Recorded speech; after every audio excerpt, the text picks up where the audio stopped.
This story I'm going to tell you begins on a seemingly ordinary afternoon in rural Michigan. It was a peaceful region, with green fields stretching as far as the eye could see and trees gently swaying in the wind. The kind of place where the silence is only interrupted by the sounds of nature. Birdsong, the rustling of leaves, and sometimes the distant mooing of a cow. That afternoon, a 13-year-old boy was home alone. His parents had gone out to run some errands in the city, leaving him in charge of taking care of the house and the small farm they had. For him, it wasn't a big deal. He was used to helping out with chores, and he even liked the idea of having the whole house to himself for a few hours. He spent his time watching TV, playing video games, and eating leftover lunch. A normal afternoon for a normal boy, right? But you know when you're doing something and suddenly something distracts you? As if an invisible presence was trying to get your attention? That's exactly what happened. While he was distracted, a loud, dry noise cut through the air, coming from outside. It was a sound that didn't match the tranquility of that place. A thud that made the boy stop what he was doing and raise his head, his heart starting to beat a little faster. He didn't waste any time. He put down the video game controller and walked over to the window, trying to see what could have caused that noise. But everything seemed exactly as before. The fields were still quiet, the trees still swayed gently, and nothing was out of place. Still, he couldn't shake the feeling that something was wrong. Very wrong. After a few seconds of hesitation, he decided to go outside and check it out. He entered through the back door and headed to the storage building, a large, old warehouse where the family kept tools, seeds, and other things that didn't fit in the house. The noise seemed to be coming from there. As he approached, the boy noticed that the door to the shed was ajar, swaying slowly in the breeze. Now his heart was beating so fast he could feel it in his throat. That door should be locked. He was sure his father had locked it earlier. He stopped a few feet from the entrance, his gaze fixed on the swinging door. Every movement seemed to bring him closer, as if he were being called in. Taking a deep breath, he cautiously approached and, with a firm push, pushed the door open. Sunlight streamed into the warehouse, illuminating the shadows lurking inside. The boy stood still for a moment, his eyes scanning the inside of the building. Everything seemed to be in its place. The tools hanging on the walls, the boxes stacked in the corners, his father's old bike leaning against the side. But then, why was that door open? Finding no answer, he decided to do a quick search. He walked between the shelves, looked behind the boxes, even peered into the empty barrels. Nothing. Absolutely nothing out of the ordinary.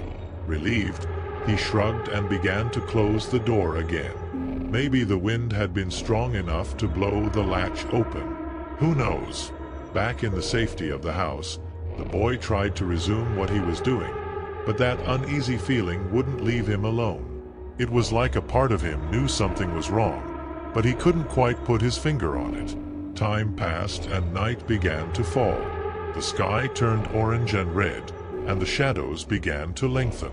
The boy closed all the doors and windows, as his parents taught him, and decided to sit on the couch to watch a movie. But just as he was about to press play, he heard another noise. This time, it wasn't a loud thud, but a more subtle sound, almost like something dragging on the floor. And the worst part, the sound was coming from inside the house. The boy froze. His heart began to beat so fast that he could barely hear the movie that was playing.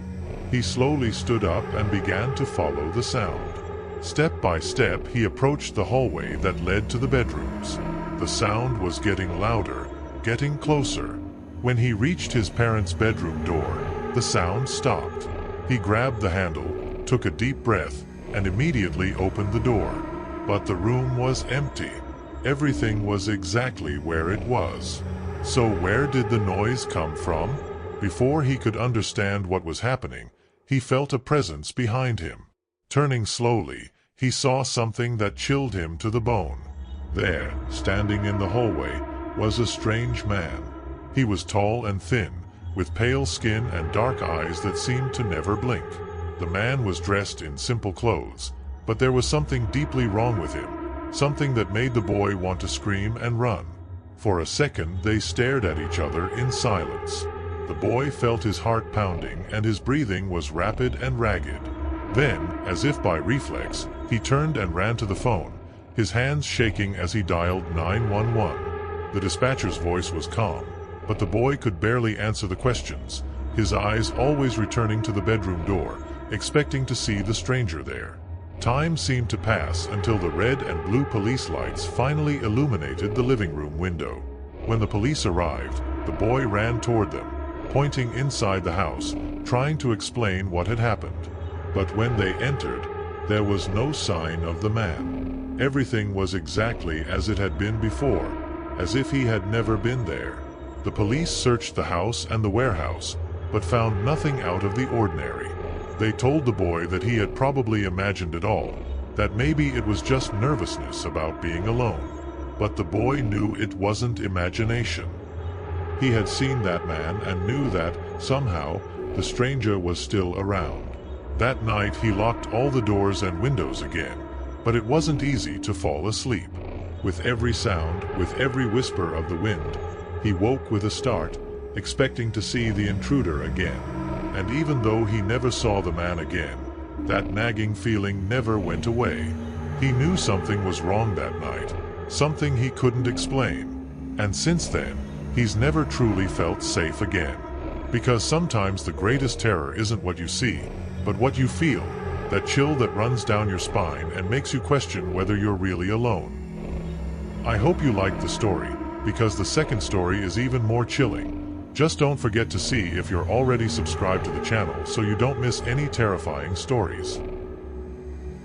Those situations where everything seems normal, but deep down you feel like something is wrong, like the air is heavy, filled with something you can't see, right? That's exactly how Kate's story begins. It was an ordinary afternoon, one you barely notice passing, and Kate was on a trip, returning from a visit to her parents' house. The sun was low on the horizon, bathing the world in golden hues as she drove into town. It was the kind of scenery that should bring peace, but there was something in the air that made Kate uneasy. Maybe it was the tiredness of the trip, maybe it was just the loneliness of the road. Still, she continued. As the fuel gauge began to edge toward red, Kate decided to stop at the next gas station. It was one of those old places, with a single gas pump and a dusty storefront, the kind of place that seemed forgotten by time. As she filled up her car, Kate noticed a man leaning against the wall of the store watching her. He was wearing simple clothes that looked like they had seen better days and a cap that hid part of his face. His eyes, however, shone brightly as he looked at her. A chill ran down Kate's spine. She tried to ignore it, telling herself that he was just a random traveler, maybe waiting for someone or just resting. But the way he looked, as if he was studying her every move, made her heart race. She finished the gas, paid quickly, and got into the car, not even looking back. On the way back home, Kate couldn't shake that strange feeling from her head. It was as if those eyes were still on her, even from miles away. She shook her head, trying to convince herself that it was just paranoia, that the man meant nothing. But the disturbances persisted. In the days that followed, Kate tried to return to her normal routine, but that feeling wouldn't leave her alone. And then the impossible happened. At unexpected times, in the most unlikely places, she started seeing the man again. At the bakery where she bought bread, standing across the street, watching her. In the parking lot of the supermarket, leaning against a car, his gaze fixed on her. Always at a distance, never close enough to face, but never far enough to ignore. The nights started to get harder for Kate. She started to hear noises she couldn't explain, like someone was walking through her house. Every creak of wood, every rustle of leaves made her jump in fear. And then, in the middle of the night, she started to hear a voice. A soft voice, almost a whisper, saying your name. Kate? The voice came from outside, through the trees surrounding her house. It was like the wind itself was conspiring against her, carrying that dark voice to her ears. One night, as she tried to sleep, Something made her get up and look out the window. Outside, in the dim moonlight, she saw the man. He was standing next to her car, one hand resting on the hood. Her heart raced, and without a second thought she ran to lock the doors. She pulled out her cell phone and called the police, but when they arrived, there was no sign of the man. There were no footprints, no sign that he had been there except for Kate's terrified memory. From that moment on, fear became a constant companion. She could no longer sleep well, always hoping to hear that whisper or see that dark-haired man. Kate began to wonder if she was losing her mind. Maybe it was all a figment of her imagination, a paranoia that had grown beyond her control. But deep down she knew it was real. The man was real. Then, one night, as she was driving home, she felt something was wrong. The road seemed darker than usual, and the car's headlights barely illuminated the road ahead. That's when she saw, in the distance, something moving between the trees. Her heart skipped a beat and she tried to speed up, but the car started making a strange noise, as if it was drowning. Suddenly, it stopped. Kate was alone, in the middle of nowhere, with a broken-down car and that feeling that something terrible was about to happen. She tried to start the engine again, but nothing happened. Desperation began to take hold of her, and that's when she heard it. The sound of footsteps. Slow, heavy footsteps, coming closer to her. She looked in the rearview mirror and saw a figure slowly approaching. She knew it was him, the man who had haunted her days and nights. He was there, coming closer to her, and she could do nothing to escape. Panic took hold of her, and Kate began to press all the buttons in the car, trying to start the engine again. The footsteps came closer and closer, and she could almost feel his gaze on her. Then, like a miracle, the car jerked and the engine started. Without a second thought, Kate sped off, leaving the shadowy figure behind. She drove as if her life depended on it, and maybe it did. When she finally got home, she locked all the doors and windows, trying to convince herself that she was safe. But the truth was, Kate never felt safe again. Even after that terrifying encounter, she knew he was still out there, waiting. And every time she heard a creak in the house or saw a shadow move outside, her heart raced, reminding her that the nightmare wasn't over yet. And you? Have you ever felt like something was wrong, even when everything seemed normal? Because sometimes the threat isn't in our mind. It could be out there, hiding in the shadows, waiting for the right moment to reveal itself. And when that happens, all that's left is fear. I hope you liked the story, because the third story is even more chilling.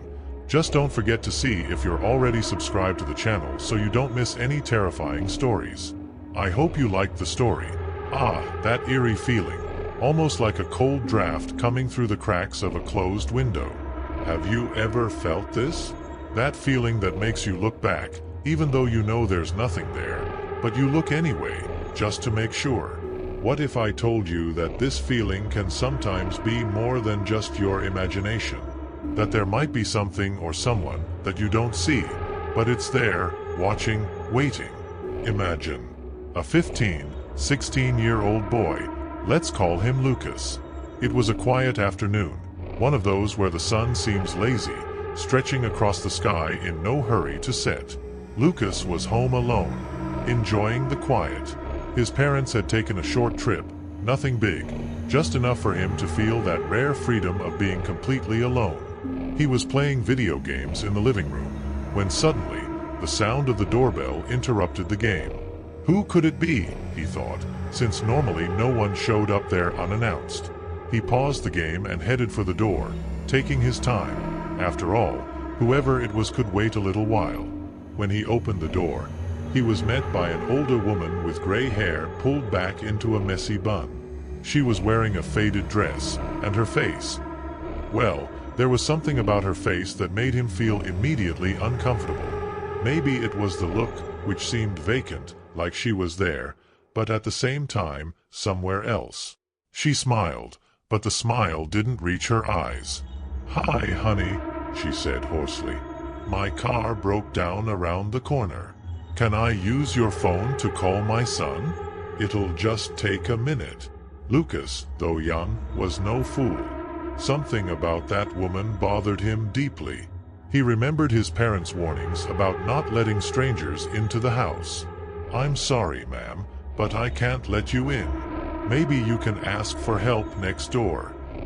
The woman's smile disappeared for a second, and Lucas could swear he saw something change on her face, something he couldn't quite put his finger on, but it made the chill on the back of his neck increase. "Please," she insisted. "It's just a minute." He shook his head, holding the door ajar. "I'm sorry, but I can't help." The woman sighed, slowly turned and walked away, returning to the corner.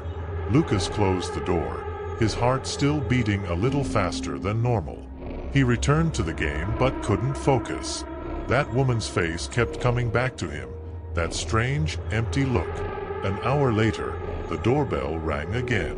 Lucas nearly jumped out of his chair.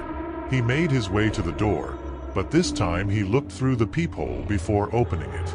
Outside, there was a man, perhaps in his 40s, with a serious expression on his face. Lucas cautiously opened the door, keeping the security chain in place. "Hi," the man said in a firm voice. "Did you see a lady out there? My mom went for a walk and didn't come back. I'm worried." Lucas looked at the man and felt the same unease he had felt before. Something about the way he looked into the house, like he was assessing, calculating.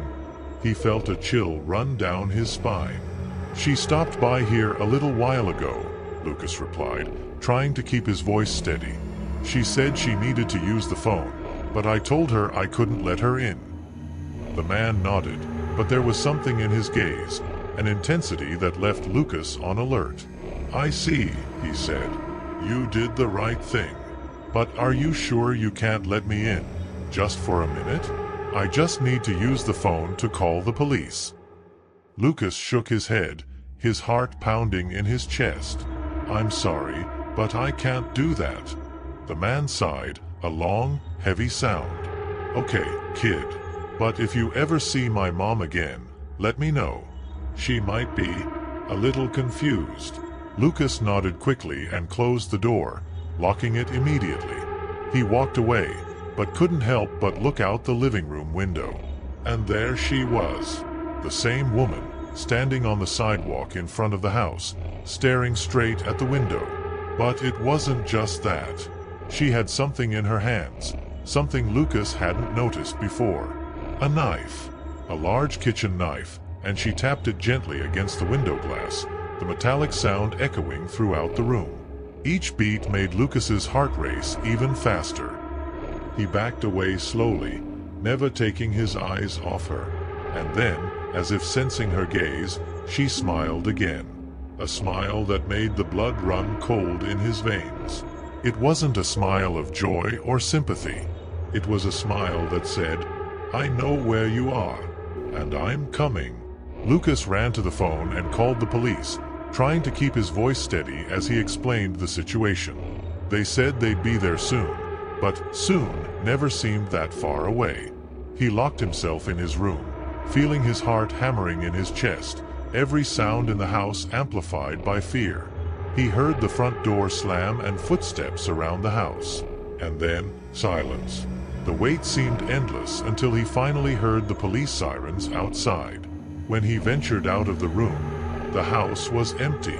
The woman and man were gone, leaving behind only fear and uncertainty.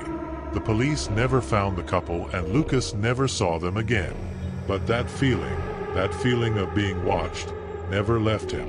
And now, every time the doorbell rings, he remembers that day, and the chill on the back of his neck returns, like a subtle warning that not everything that seems normal really is. Tell me which story made your hair stand on end? Tell me which one you liked the most? Because in the next video, the story is even more chilling. Just don't forget to see if you're already subscribed to the channel so you don't miss any terrifying stories.